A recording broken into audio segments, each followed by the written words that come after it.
Muito boa noite a todos, meus Boa colegas noite. aqui na telinha, Boa noite. pessoal do YouTube, sejam muito bem-vindos. Vamos começar mais uma tarde de estudo da doutrina espírita. A gente está estudando o livro da doutora Marlene, O Passe como Cura Magnética. Hoje a gente vai começar o capítulo 13, A Cura Quântica. Antes da gente começar a leitura e os comentários, vamos fazer uma prece para a gente se harmonizar, para a gente se equilibrar, para a gente entrar numa boa sintonia. Marquinhos, você quer fazer a prece para a gente? Faço sim, Carlos. Por favor. Vamos lá.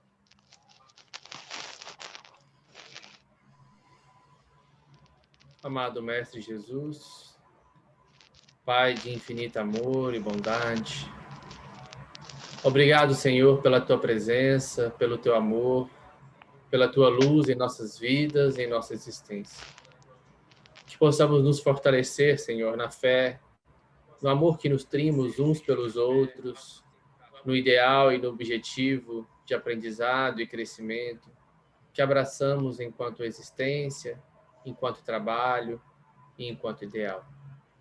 Que os nossos corações possam se unir nesse propósito, seja entre nós ou com aqueles todos que conosco nesse momento sintonizam.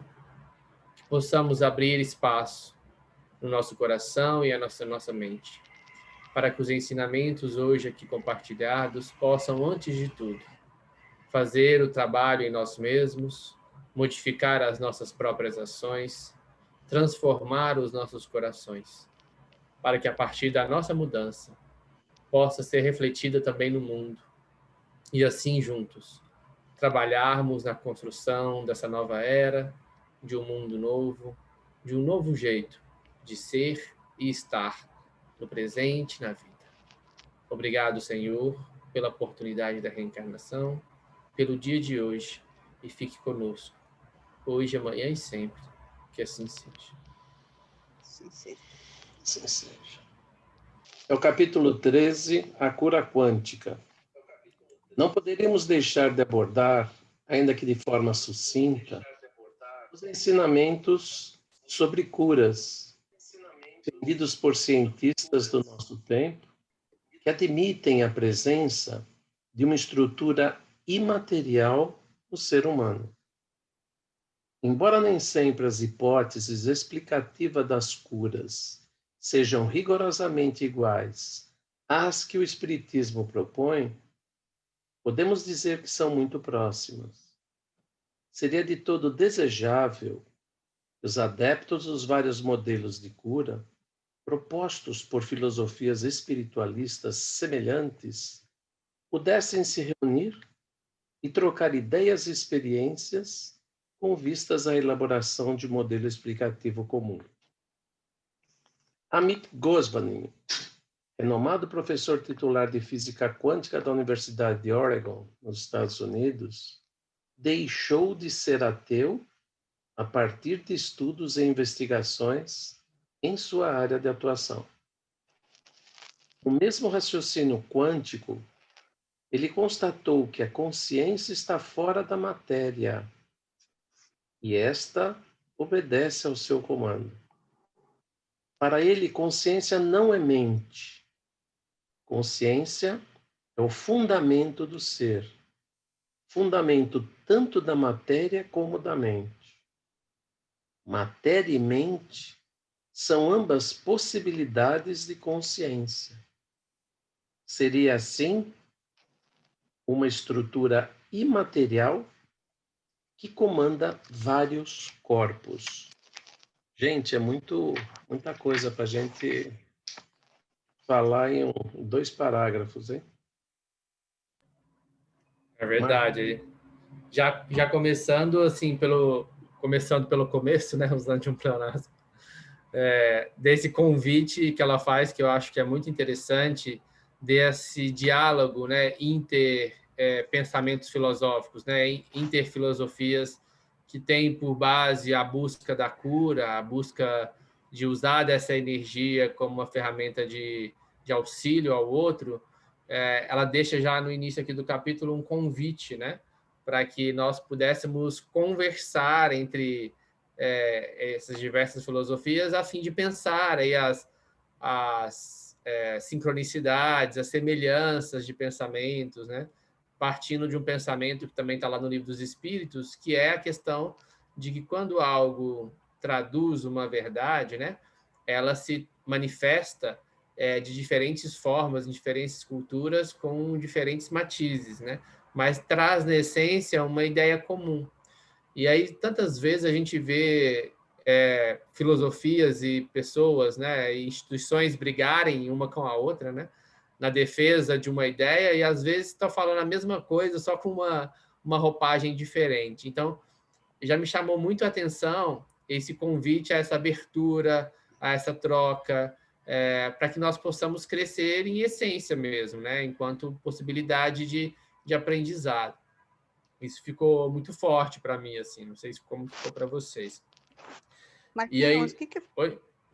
Eu só queria aproveitar as suas elucidações, falando assim, como é que você vê o Amit Goswami assim, passando de uma fase para outra, de uma maneira tão bonita, né? Que ele deixou de ser ateu a partir desses estudos, né? Investigação em sua área de atuação.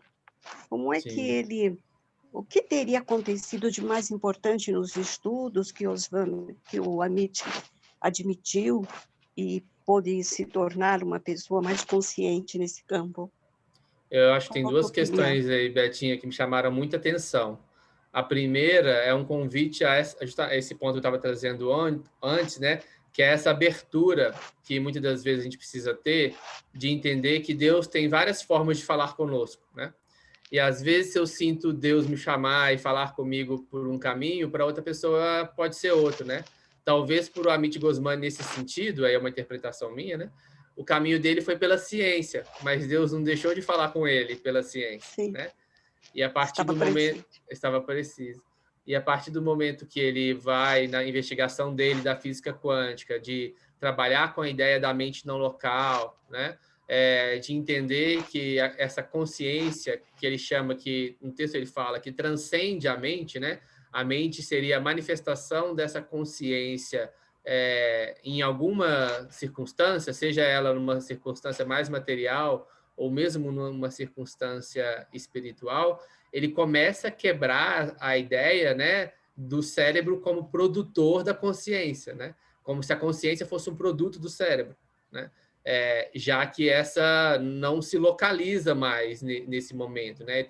E as funções do indivíduo, ela já não consegue ser explicada na sua totalidade por uma visão materialista. Então, torna-se necessário nesse instante que uma outra hipótese, né, ou uma outra forma de ver, explicar as questões, ela se apresente, né? E aí a física quântica, como numa história natural assim da evolução humana, essas ciências naturais, elas, como a física, a química e a filosofia também, não é uma ciência natural, mas em geral elas precedem, né, essas grandes mudanças assim na humanidade, né? Como foi a teoria da relatividade de Einstein, etc. A gente vai ver isso na história como um todo, né? Então ele parte da física quântica como um pressuposto novo teórico para explicar coisas que a física newtoniana e a física clássica não conseguem explicar, né? Que seria uma visão mais materialista. E a partir disso, a sua mente científica se abre para uma outra ideia, né? Para uma outra forma de compreender a vida que faça mais sentido para ele, assim. Mas eu queria ouvir vocês. Se o materialismo de alguns professores de algumas universidades não consegue ainda aceitar a existência do espírito, aceitar a existência do ser espiritual, o Amit, ele fala realmente que a consciência passa a ser o espírito. É o nome que ele deu a isso. Então, se o materialismo não aceita nem o espírito, como que... É o que a doutora, acho que estava querendo falar, que devia se unir todas essas fontes, essas raízes, esses braços, tanto filosóficos como científicos, e mesmo religiosos, que a gente está falando a mesma coisa, é só Todo mundo acha que existe, mas ninguém prova nada. Parece que as pessoas já estão pré-determinadas, né? Para um Exatamente isso que eu ia estudo. falar. É o fundamentalismo, né, Betinha? Sim, realmente. Dá E para é pensar um isso. perigo gravíssimo que, às vezes, dentro do espiritismo, né, mesmo com toda a abertura de Kardec, né, meu Deus, todo o raciocínio, a gente ainda tem manifestações fundamentalistas, ou seja, só dentro do espiritismo que estão, né, o saber. Não, né, gente? Meu Deus do céu, né? De jeito nenhum. É uma prepotência. O espiritismo nasceu faz 2 séculos só. Como é que a gente quer se arrogar, né, ter mais conhecimento que coletividades inteiras, né, que produzem conhecimento há mais de 5.000 anos? Não tem condição, uma vergonha a gente fazer isso, né, não? É verdade. Eu gosto de pensar o Com espiritismo certeza. sempre como uma lente, assim, sabe? Um óculos que a gente pega para a gente olhar para as coisas, assim. Eu posso usar esse óculos para me olhar para várias coisas diferentes, assim. Ele vai me dar uma forma de ver, uma forma de olhar. Mas se eu pegar esse óculos e achar que que o óculos é a verdade, né? Eu parto para um pressuposto que não é muito lógico de quem não está usando o mesmo óculos do que eu não consegue enxergar, né? E às vezes consegue enxergar de outra forma, né? Que não é a forma que eu estou usando para ver. Então, é uma forma de ver que para a gente faz sentido, para a gente nos ajuda a compreender, mas não é a única, né? Existem outros. Com certeza. Podemos ler mais um pouco? Eu só queria falar um negocinho do Amit, e ele começou a fazer bastante sucesso, né, gente, naquele filme Quem Somos Nós. Quem não viu, veja, né, porque já é clássico, né, enfim, é que nem Uma Verdade Inconveniente, né, olha, é a Ilha das Flores, né, tem que ver, se não viu, pelo amor de Deus, né, ou História das Coisas, né, enfim, mas o Amit, lá ele vai ficar famoso, mas ele veio no Mednesp, né? Então foi muito legal. E eu já assisti ele pessoalmente também aqui em São Paulo. Ele é muito simples, assim, é um fofo, duro, que fala inglês com sotaque indiano, o que faz com que fique impossível para a gente entender, mas aí com a intérprete e tudo, né? Mas ele relaciona tudo, ele não fecha nenhuma porta. E o fato dele ser indiano, né? A religiosidade na Índia é muito forte, né, gente? Então ele sofreu muita pressão, né? Querendo ou não, a Índia é muito diferente da gente e tem, assim, questões até civilizatórias, comprometidas em função ou no ritmo ou no compasso da imensa religiosidade que eles têm, né? De qualquer forma, o Amit, ele vai aí junto com outros caras que são físicos também, né? Vão resgatar lá o Fritjof Capra e outros pensadores, né? Que vão falar desse universo quântico.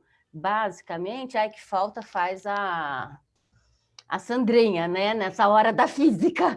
Eu já estava procurando cadê a Sandra, né?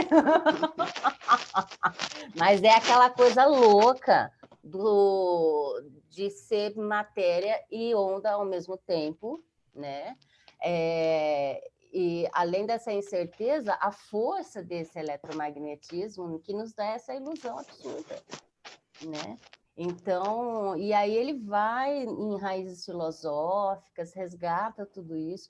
Então, é um cara fenomenal, né? Ele já escreveu Médico Quântico, o Revolucionário Quântico, Ativista Quântico, e vários outros livros que valem muito a pena. Ele sempre fala uma coisa fundamental, eu gosto sempre de lembrar, virou um mantra para mim, que é o bidu, bidu, bidu, que é o seja, faça, seja, faça, seja, faça. Porque eu sou muito exagerada, às vezes eu só sou, às vezes não, às vezes eu só faço. Então eu já fico toda errada. E é o equilíbrio, né? Então a gente tem que ficar um pouco mais na contemplação, sim, orar mais. e sim ficar mais atento, né? Estarmos mais vigilantes. Então, é sempre esse bidu, bidu, bidu, bidu. E que a gente aproveita, resgata a criança interior, né? Já faz uma terapia holística. Muito bom, sim. Gostei do bidu, bidu. Ô, Silene, depois que terminar o nosso trabalho, você, antes de sair, você me dá o nome dos filmes, eu vou anotar, por favor, viu? Vamos lá, eu fiz uma correlação da transformação de Paulo Estevão lá no deserto com esse Amit. O cara é ateu, num país extremamente espiritualizado. Que transformação a dele, né? Que transformação.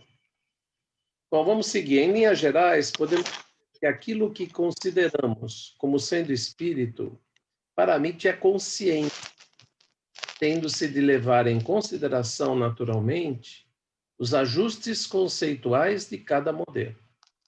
Na visão do professor de física quântica do Oregon, a medicina é um campo propício a aplicações do novo paradigma da ciência, baseado no primado da consciência. Justifica, assim, a sua incursão como físico quântico na área médica, porque esse novo paradigma propõe a medicina integral, e todos nós lutamos, né? Com base nele, seria possível integrar a ciência médica convencional à espiritualidade. Em seu livro, parte do princípio de que a consciência está no âmago de toda doença, de toda cura. Então, o que a gente na espiritualidade fala que é o nosso corpo espiritual, que atua direto sobre o corpo físico, ele trocou de nome, chama de consciência, né? Faz uma análise comparativa entre a medicina alopática convencional e as chamadas medicinas alternativas. Nos Estados Unidos, são consideradas como alternativas a homeopatia, medicina chinesa, a acupuntura, a ayurveda ou medicina indiana, e no Brasil, a homeopatia e a acupuntura são consideradas especialidades. Embora reconheça... Marujo, só um minutinho aqui. Eu não lembro quando foi escrito o texto, né? Mas houve uma modificação nessa nomenclatura, só para a gente ficar mais atual, assim. Hoje em dia, a gente não se usa mais o nome de medicina alternativa, né?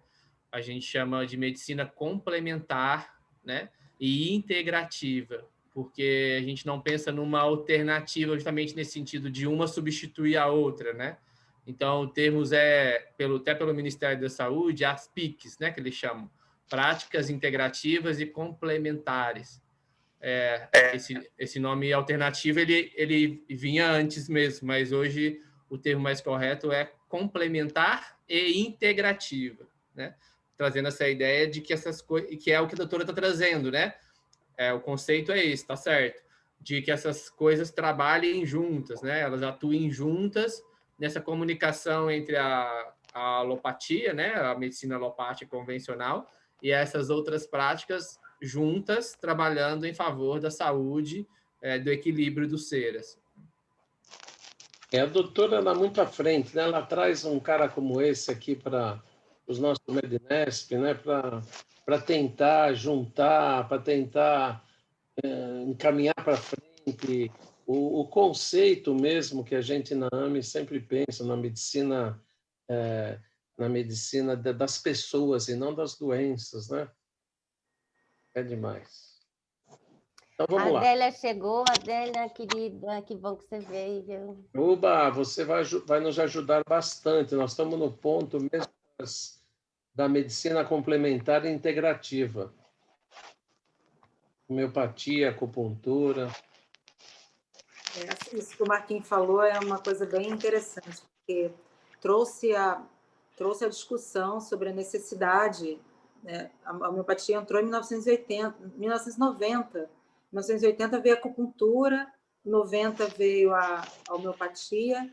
Então, essa questão das medicinas complementares, isso foi fundamental para sedimentar a possibilidade de trazer essa forma de tratamento também para o Sistema Único de Saúde. Bom. Eu acho que uma deve complementar a outra mesmo, né? A função é essa, não é ficar numa disputa, a medicina tradicional moderna é a melhor, ou a medicina, ou a Ayurveda, ou a homeopatia. Cada uma tem o seu papel aí ajudando o paciente, né? A gente tem que ver o paciente como um todo. Por exemplo, se chega um paciente no nosso consultório com uma queixa de cansaço já há algum tempo, aí a gente vai ver ele tem uma tiroidite. A gente olha, mas o TSH e o T4 são hormônios tiroidianos e ainda não estão alterados. Então, a gente vai observar e volta daqui a 3 meses. Mas o que está acontecendo ali? Né? A gente vai ficar só observando? Aí volta daqui a 3 meses, alterou, então agora a gente vai dar o remédio. É um pouco fácil isso, né? É a necessidade de ver o que está acontecendo naquele organismo. Exatamente. A necessidade, né? Ver o indivíduo como um todo. Eu acho que eu já sei a resposta, mas eu queria saber da Adélia, que é uma homeopata assim, convicta e das tops, se chegar uma criança lá com uma febre de 40 graus, com rigidez nuca, você vai dar antibiótico ou não vai dar? Tudo depende do quadro clínico e de quem vai cuidar do paciente, porque eu preciso contar com o cuidador. A escolha nem sempre é só nossa, né? Viu só a resposta? A criança precisa da mãe, então a mãe precisa estar consciente do tratamento. Se na percepção, né, da consulta a mãe não compreende como é feito a conduta homeopática, ela pode negligenciar algumas coisas. Então, eu prefiro olhar da forma que a Tatiana falou agora, de uma maneira completa, né, no todo. Eu tenho as opções diversas de tratamento, então, como médico, eu tenho que lançar mão de todas elas. Por isso que é integrativa e complementar, né? Isso. Eu acabei de atender uma mãe nessa situação, uma mãe que acompanha comigo, como na área pediátrica, mas eu tive a oportunidade de fazer homeopatia com o menino é um asmático. E a gente está conseguindo fazer um bate-bola bom, né, de informações. Ela manda o quadro clínico e a gente vai acompanhando, tanto com tratamento alopático quanto com homeopatia. Excelente. Vamos mais um pouquinho? Embora reconheça o valor da medicina ortodoxa, sobretudo nos casos de doenças que sejam predominantemente do corpo físico e que tenham caráter de urgência, a MIT afirma que os seus procedimentos são demasiado invasivos e profusos em efeitos colaterais perniciosos. E são mesmo. A doutora analisa suas falhas, principalmente no tratamento de doenças crônicas e degenerativas em geral, além de ressaltar que é muito dispendiosa.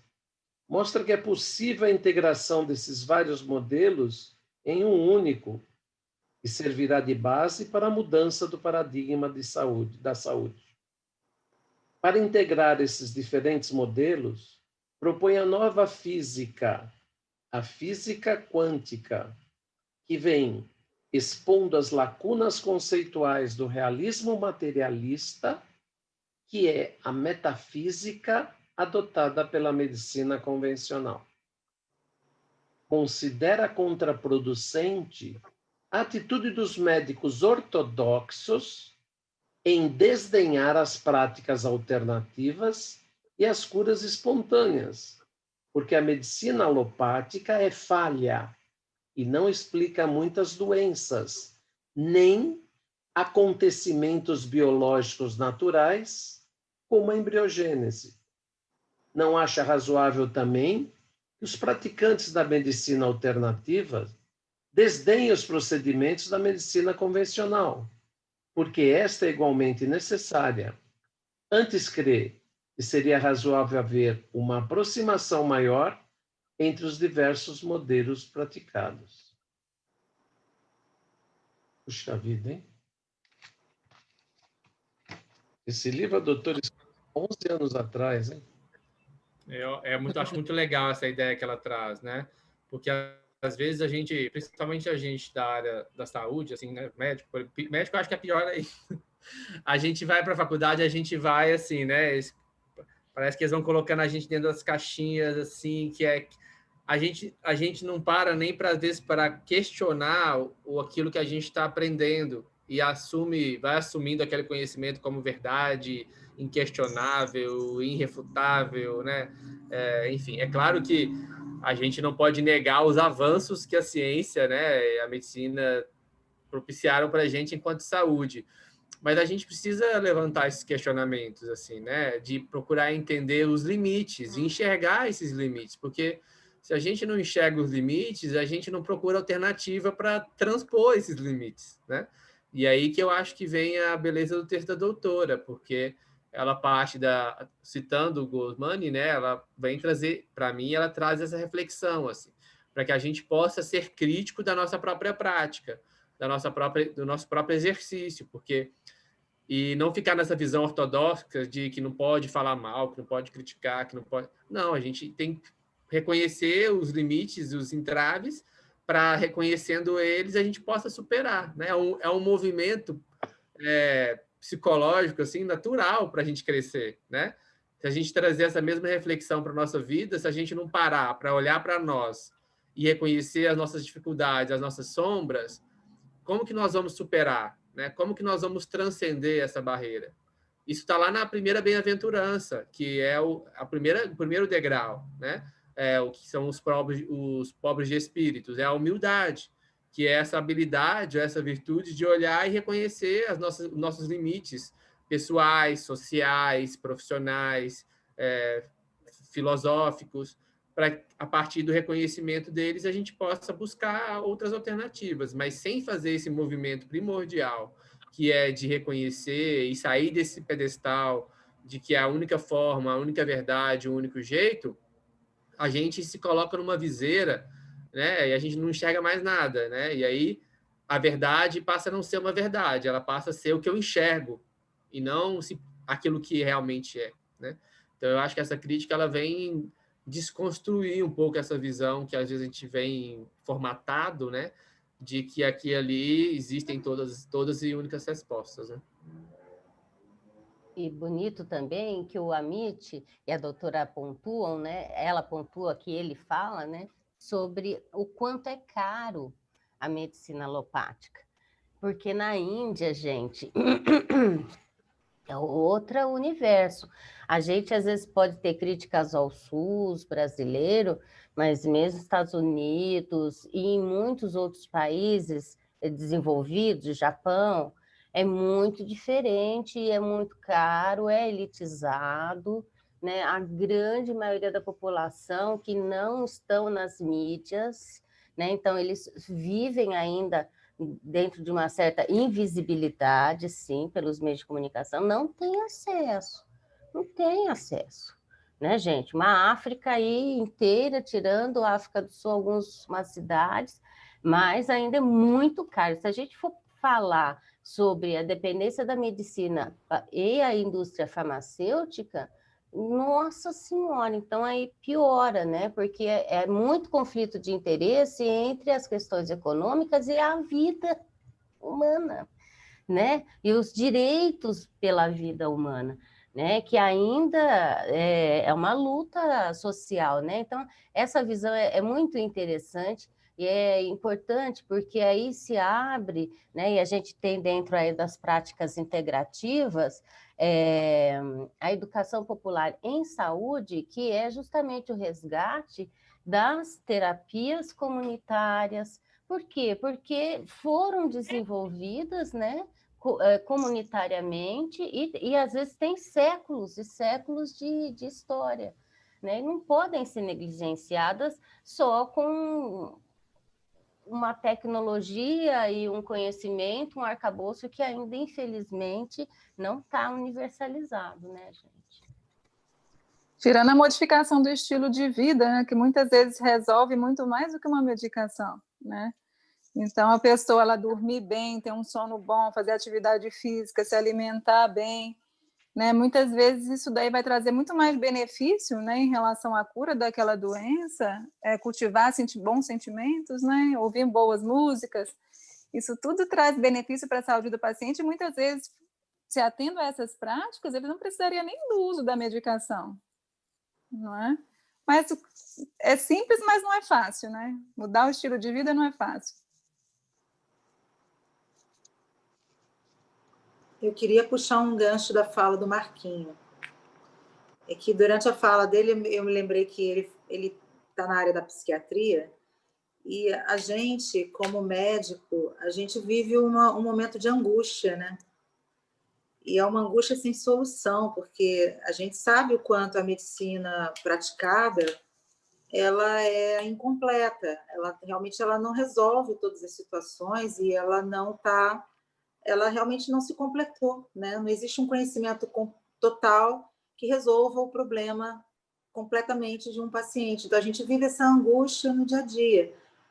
Quando eu vivi essa minha angústia, foi quando eu procurei a homeopatia, porque eu já não aguentava mais fazer receita de bolo para tratar sempre os mesmos diagnósticos clínicos. E eu me via diante, né, do paciente pensando, eu vou prescrever novamente o mesmo antibiótico, associar os mesmos antitérmicos, e ele vai voltar para mim, né, provavelmente em 4 meses, com o mesmo quadro. Enfim, aí eu faço área de pediatria, né? Então, é muito comum os adoecimentos agudos na pediatria. Mas essa angústia fez com que eu fizesse uma procura por algo que aborda o paciente dessa forma como a Tatiana mencionou, essa forma mais holística, mais completa, né?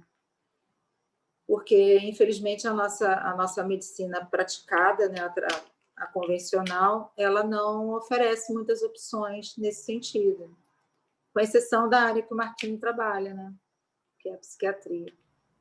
Mesmo assim, tem nossas ressalvas, né? Assim, eu acho que eu tenho a alegria de estar num serviço que é um serviço muito crítico em relação a um modelo convencional. Sou muito feliz por isso, porque ele me abre várias formas de olhar.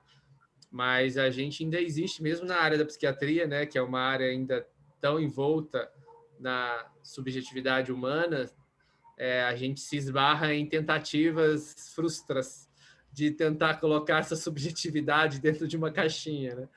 E tem pessoas que tentam fazer, mas eu me esbarro nessa angústia, eu não consigo.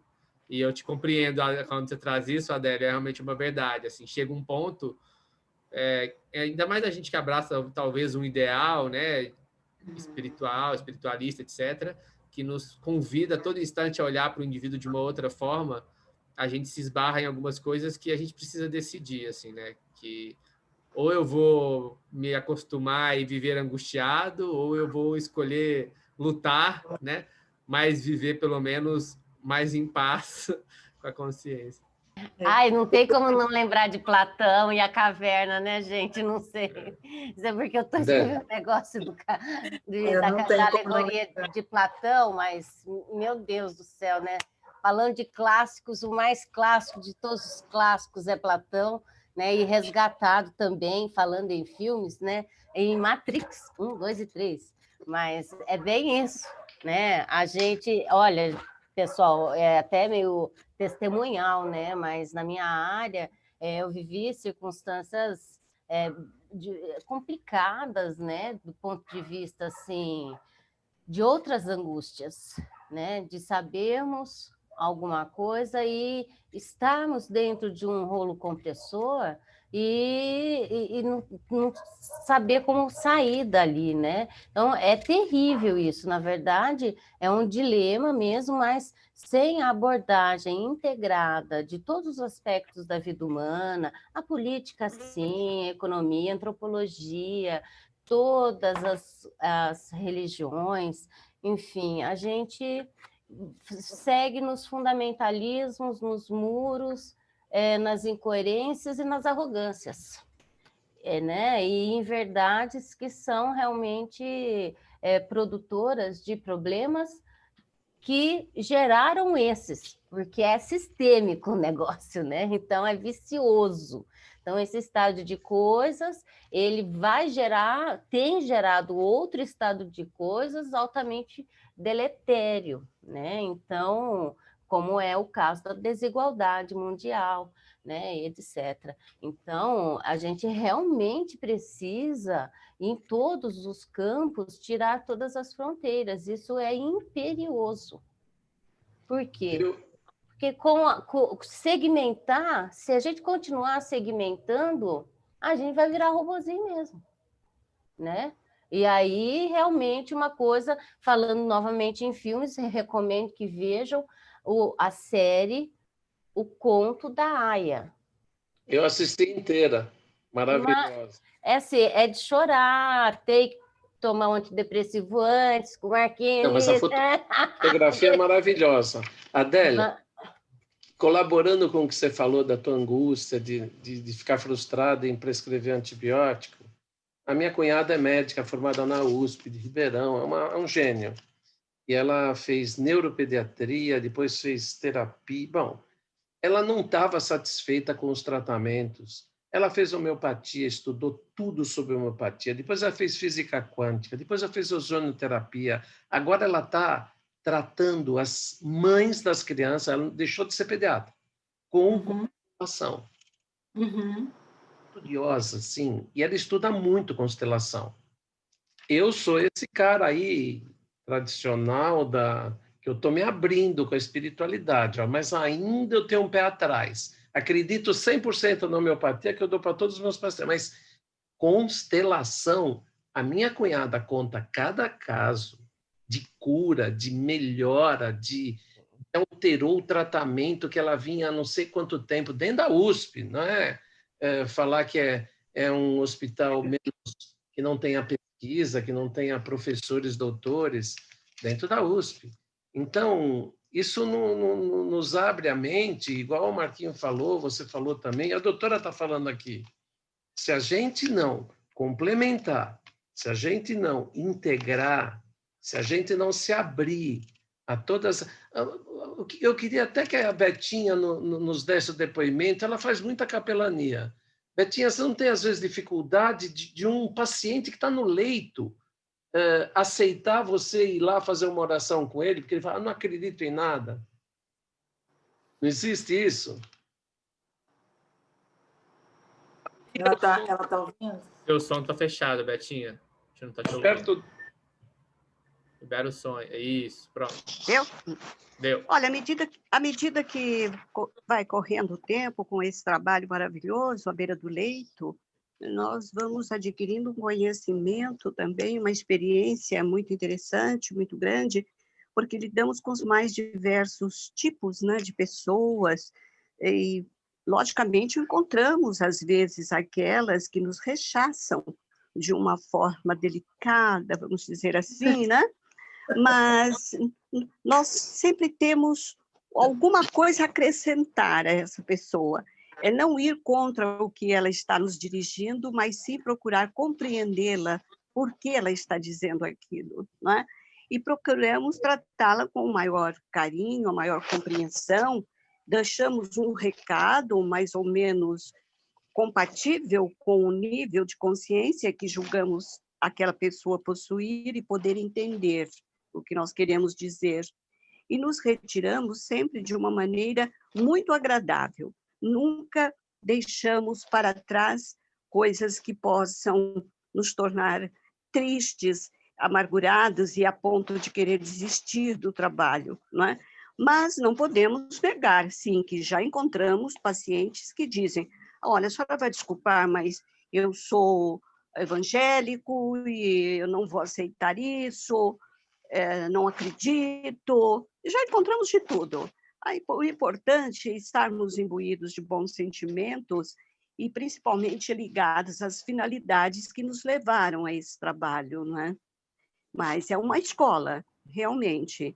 E muitas vezes as pessoas nos dão oportunidade de podermos colocar em prática o que a nossa abençoada doutrina nos apregoa: o amor, a caridade, a paciência, a tolerância, enfim, tudo que o Santo Evangelho nos propõe, não é? Nós encontramos motivos para colocá-lo em prática naquele momento, dando nosso parecer ao que nos disseram e, ao mesmo tempo, deixando um recadinho delicado do que nós queremos dizer. E, para bom entendedor, meia palavra basta, né? Achei muito... Obrigado, Betinha. Eu achei muito oportuna, Maruja, a sua pergunta, e ouvindo a Betinha aqui, me veio uma passagem de uma das parábolas de Jesus, uma das curas de Jesus, que me fez uns links assim na cabeça que eu achei muito interessante, tanto nessa postura que a Betinha está trazendo, do trabalho que ela faz, mas nesse lugar ao qual nós somos convidados a nos colocar quando a gente se coloca a cuidar de alguém, né? E aí, independente da postura de médicos, enfermeiros, fisioterapeutas, pessoas, seres humanos, né? Todo mundo cuida de alguém e vai ser cuidado em algum instante, independente da posição que ocupa. Mas me veio muito a passagem da cura do cego, né? de Jericó. E aí, na passagem do Novo Testamento, Lucas vai contar, acho que está em Lucas, vai contar para nós que Jesus vinha, então, nesse momento de Jerusalém para Jericó, né? E aí Jerusalém como um símbolo, né, daquele local, naquela época em que se localizavam os templos, né, onde se conduzia para se conectar com o Criador, né, e dentro desse simbolismo como essa conexão espiritual, né?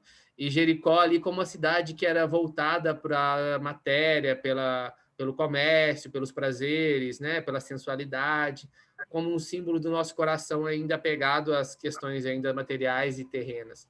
E essa história conta, então, que havia no caminho dessa estrada um cego, que ficava ali, então, sentado no caminho, na estrada, mendigando, né? E aí eu fiquei pensando assim, né? Quantas vezes nós nos colocamos parados nessa trajetória evolutiva nossa, aterrados ao chão, né? À matéria, ainda presos à materialidade, mendigando do outro o afeto, a compreensão, a ajuda, o carinho, muitas vezes nos negando essa posição ativa no processo de transformação de nós mesmos. Mas o que eu mais queria chamar a atenção, só contextualizei, é que a história fala que enquanto Jesus passava, o cego, então, ouvindo Jesus, sente-se, então, tocado pelas palavras do mestre, né? E eu acho que isso é tão terapêutico, é um convite tão terapêutico para a gente entender a nossa postura, porque eu acho que muitas das vezes, nós, diante de uma pessoa que está cega para a espiritualidade, cega para o próprio adoecimento, cega para N coisas, nós muitas das vezes pegamos a postura daquele que quer pegar uma lanterna, um holofote, né? Chegar no olho do indivíduo e ali à força fazer ele enxergar. Assim. Mas você tem que enxergar, enxerga, né? E a passagem não é essa, porque ele é tocado pelo local onde ele está aberto, né? Onde ele está sensível. Se ele não tem a visão, ele tem a audição. E Jesus entende que não é pela força, mas pela abertura daquele indivíduo para ser tocado, é que ele vai precisar receber, né? E aí isso me veio essa abrangência, tanto do trabalho da Betinha nesse trabalho no hospital, em que eles precisam se abrir para compreender em que momento aquele indivíduo está, qual a abertura daquele indivíduo e a forma como vai chegar, mas para nós também, enquanto terapeutas diante do nosso paciente, às vezes a ferramenta que eu estou querendo usar e que eu considero que é a melhor para ele naquele momento, não é a que ele está aberto para receber, né? E talvez eu vou precisar, se eu assim tiver recursos para isso, lançar mão de outras ferramentas para sensibilizá-lo através de onde ele já tem uma abertura para ser sensibilizado, né? E aí a gente muda toda a forma de cuidar, assim, né? Então, e aí tem toda a história que não acho que não vai ao acaso, quem tiver interesse de ler depois dessa passagem, tem muitos símbolos e muitos convites aí de reflexões pessoais, mas eu queria deixar essa para a gente, que acho que me chamou a atenção, assim, né? A gente abrir para esse local em que nós nos capacitamos, né, ou trabalhamos para nos tornarmos sensíveis a descobrir a forma como aquele indivíduo está aberto para receber algo, né?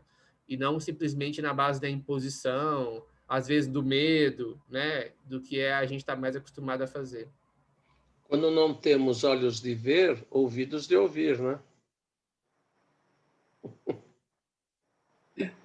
Me ocorreram duas coisas na fala, desde a fala da Silene, eu fiquei aqui caraminholando. Me ocorreu, quando ela mencionou a o mito da caverna de Platão, aquela famosa frase que é repetida por outros até hoje, inclusive o Amit Goswami repetiu isso, a frase de Einstein sobre a mente que se expande, não volta ao seu tamanho original.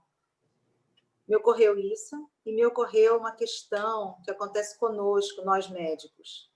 Eu sei que aqui nós elucubramos muito sobre os tratamentos e tratando o outro, mas quantas vezes eu me vi sentada, olhando para uma mãe angustiada, porque quando ela leva o filho à consulta, ela fala muito mais dela do que da criança. E isso é uma visão que você passa a ter, principalmente fazendo homeopatia, você passa a prestar atenção no discurso.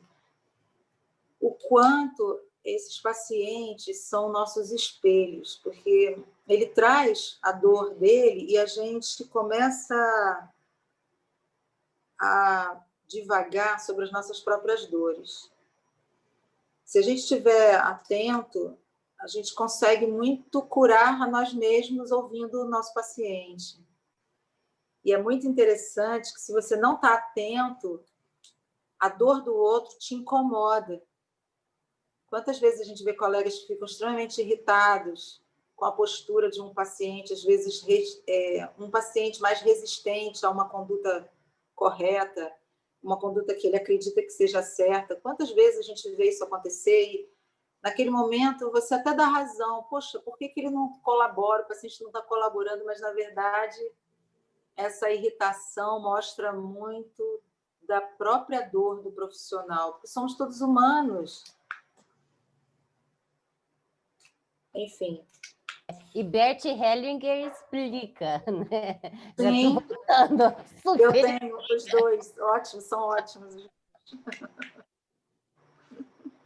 Achei bem legal o que você trouxe, Adélia. Pegando esse gancho do que você trouxe aí, fazer até um desabafo, assim, meu, né? Público é ao vivo.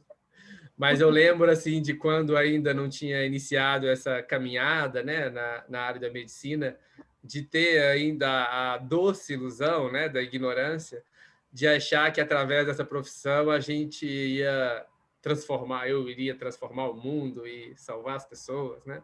E ajudar esse arquétipo do salvador que a gente abraça e que vai sendo aos pouquinhos desconstruído aí ao longo da formação, né? Mas eu tinha essa ingenuidade, né, de achar que através dessa profissão eu ia fazer isso e tal. De alguma forma isso me alimenta ainda, mas não nesse sentido. Mas eu acho que o mais interessante que eu queria trazer é justamente isso. Assim, eu me peguei pensando no começo desse ano justamente sobre a escolha que eu fiz, né, da psiquiatria.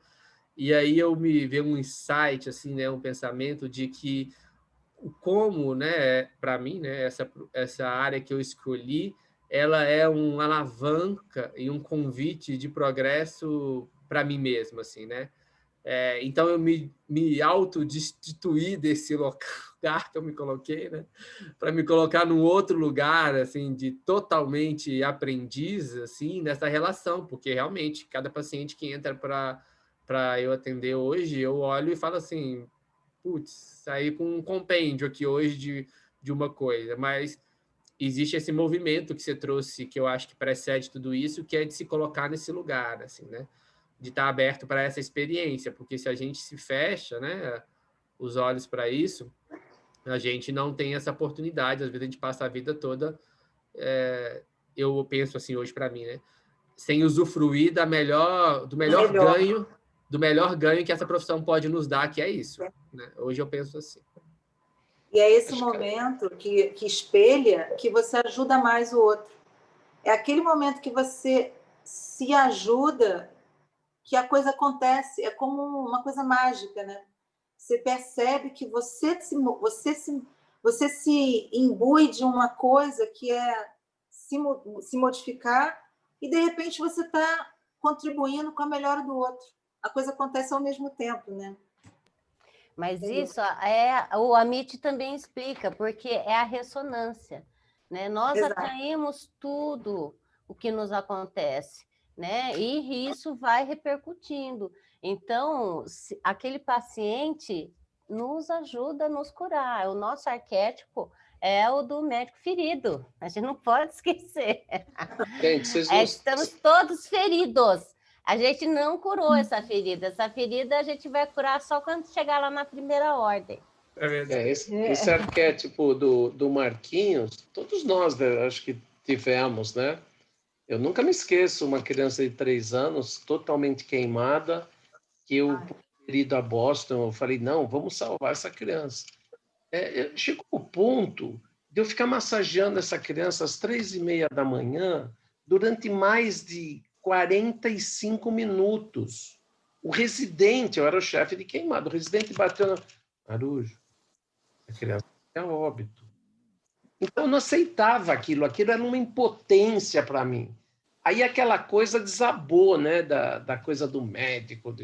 Então, a partir daquilo ali, eu já tinha alguns insights anteriores que a minha função é igual de um coletor de lixo. Se o coletor deixar de colher o teu lixo na tua casa, já imaginou o transtorno que vai causar na tua vida? Quer dizer, olha a função social dessa pessoa. Então, eu respeito muito. Quando tem um coletor de lixo, um caminhão, eu nunca buzino, nunca sai nada. Eu tenho o maior respeito. Por quê? Porque a pessoa está prestando um serviço muito importante para o próximo. O nosso serviço de médico é isso. Então, cair esse arquétipo de que nós somos mais, ou somos o... Que nem o Marquinhos falou, acho que todos nós já tivemos um chacoalhão, acho que da espiritualidade. Eu acho que hoje o médico tem muito mais que ser um parceiro mesmo do paciente na sua transformação, né? Tem que tirar essa ideia de salvador, porque o paciente ele deve ser responsável pela sua saúde. E a gente deve ser parceiro ali para tentar conduzir da melhor forma possível, né? E muitas vezes a gente mostrando também as nossas fragilidades, a gente consegue se conectar melhor com esse paciente. Então, muitas vezes essa irritação do paciente é porque tem uma característica, essa irritação nossa em relação ao paciente é porque tem essa característica na gente também. Então, a gente mostrando a nossa fragilidade, a gente se conecta mais. Isso é importante também nessa relação de parceria aí, né? Ô, gente, está na hora, né? Está na hora. Vamos pedir para a doutora Betinha fazer a prece de encerramento para a gente? A senhora faz, doutora? Vamos sim. A conversa foi até boa, que a gente nem viu o tempo passar. Puxa, verdade. Foi muito bom. Está me ouvindo? Sim. Estão me ouvindo? Sim. Amado Mestre Jesus, Deus nosso Pai, Criador de todo este universo infinito, que nos abriga, que nos acolhe, em nome do vosso Filho amado, repito, Jesus, e demais espíritos amigos que nos acompanharam neste agradável encontro, agradável e abençoado encontro. Agradecemos por mais esta oportunidade de podermos realizar, construir, através da nossa mente, um mundo salutar, condições apresentadas, ideias trocadas, aprendizados sublimes, sutis, em cada frase para cada um de nós.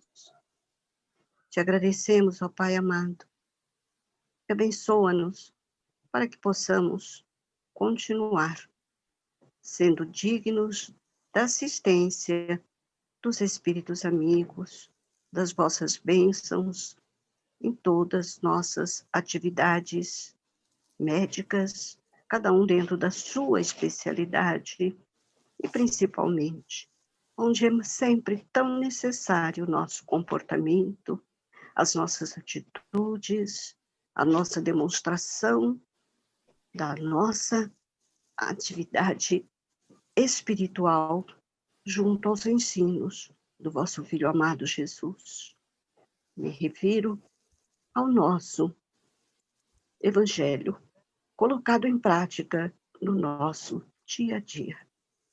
Que sejamos todos coroados pela simplicidade, pelo carinho, pelas amorosas oportunidades de trabalho que todos temos tido, podendo levar a tua palavra da maneira mais sutil e delicada possível, mas, acima de tudo, mostrando algo mais que existe em nós e que queremos dividir com o outro que está à nossa frente.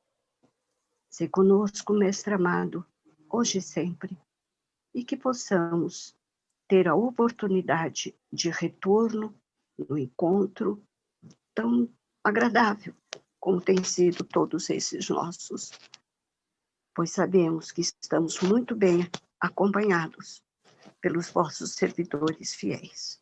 Ser conosco, Jesus, hoje e sempre. Graças a Deus. Assim seja.